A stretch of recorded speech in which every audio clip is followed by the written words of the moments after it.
oitavo livro bíblico do Novo Testamento é a Filemão. Sabemos que é a carta de Paulo para Filemão. Mas quem foi Filemão? Para entendermos melhor quem foi Filemão, temos que retornar no contexto histórico, sobretudo iniciando na cidade de Colossos. Colossos era uma cidade turística, onde tinha águas termais e ali tinha ricos comerciantes. E próximo de Colossos também tinha a cidade que era um ponto turístico, que tinha também as águas termais, a cidade de Hierápolis. Uma terceira cidade que ficava a aproximadamente 10 quilômetros, e essa sim mais conhecida pelos cristãos, era a cidade de Laodiceia, citado em Apocalipse, na carta de João às 7 igrejas da Ásia Menor.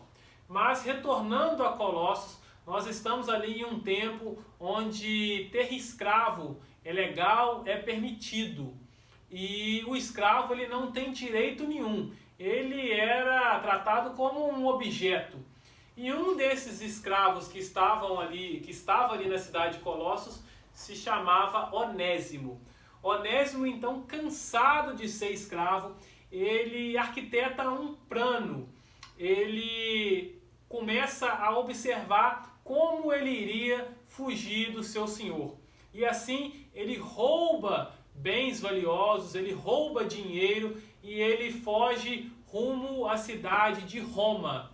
Roma era a capital do império, a cidade mais poderosa e até mesmo populosa. Tinha cerca de 1 milhão de pessoas. Então, a princípio, a estratégia de Onésimo era infalível. Ele ficaria desconhecido no meio de uma multidão. Mas não era esse o plano e a providência de Deus. Ele vai preso, mas não vai para qualquer prisão. Deus o coloca na mesma prisão do apóstolo Paulo. Isso, o apóstolo Paulo estava aprisionado naquela época em Roma e Onésimo vai para a mesma prisão. E Paulo, cheio do Espírito Santo, começa a evangelizar Onésimo. Onésimo, por sua vez, sente confiança em Paulo e começa a se abrir. Ele fala que ele é um escravo, que ele morava em Colossos, que fugiu para Roma, que roubou o seu senhor e que o seu senhor se chama Filemão.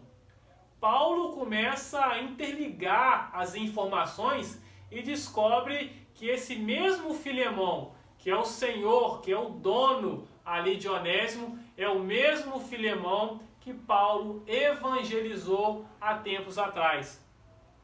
Paulo evangelizou Filemão muito provavelmente em Éfeso, porque até então Paulo nunca tinha ido a Colossos. E Filemão se torna o cooperador da cidade de Colossos. É bom ressaltar que até o ano aproximadamente 400 não se tinha igreja como temos em nosso tempo, uma matriz. E as reuniões eram na casa de algum irmão. Então a congregação de Colossos ela era na casa do irmão Filemão, irmão e cooperador daquela congregação. Então Filemão não só era o cooperador, como a sua casa era a igreja naquele tempo e ele também era hospitaleiro, ou seja, recebia os irmãos que iriam congregar em Colossos, que iriam passar por Colossos, então ele era uma pessoa muito caridosa. Paulo então continua evangelizando ali na prisão Onésimo, ele se converte, ele se torna um cristão.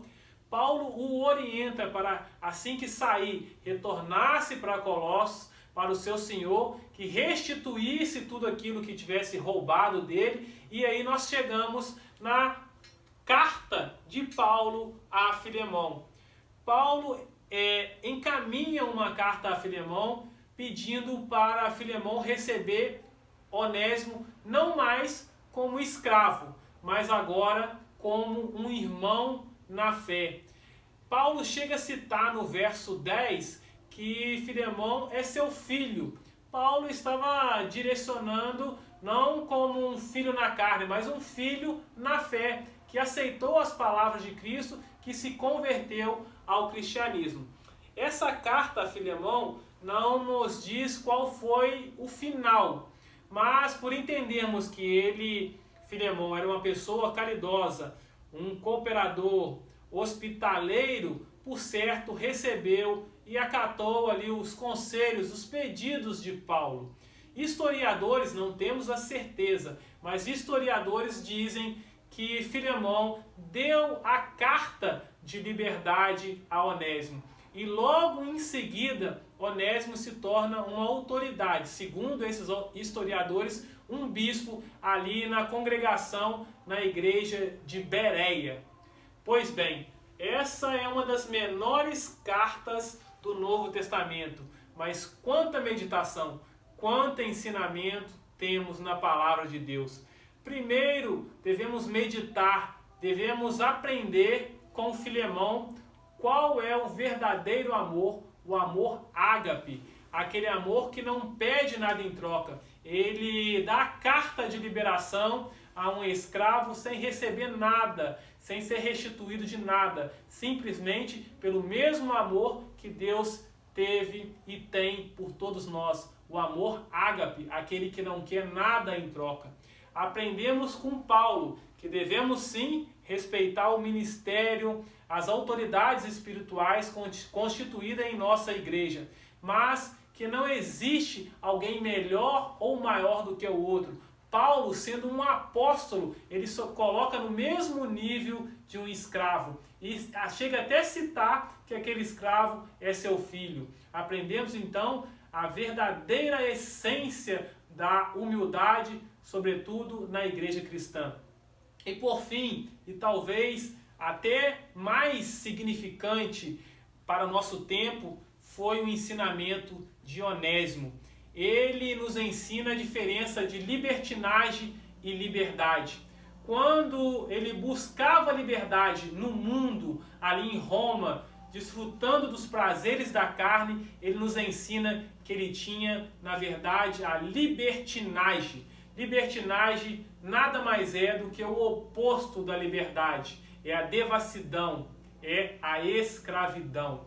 E Onésimo nos ensina que ele só consegue ter a verdadeira liberdade quando ele entrega a sua vida a Jesus Cristo. Porque antes ele estava dominado pela sua carne, pelos prazeres, pela vontade da sua carne. Mas quando ele se liberta através de Jesus Cristo, ele passa a ser liderado pelo Espírito Santo, e aí sim a sua vida muda, e aí sim ele se torna um homem liberto. Que essa meditação e que a paz de Deus esteja em vosso coração.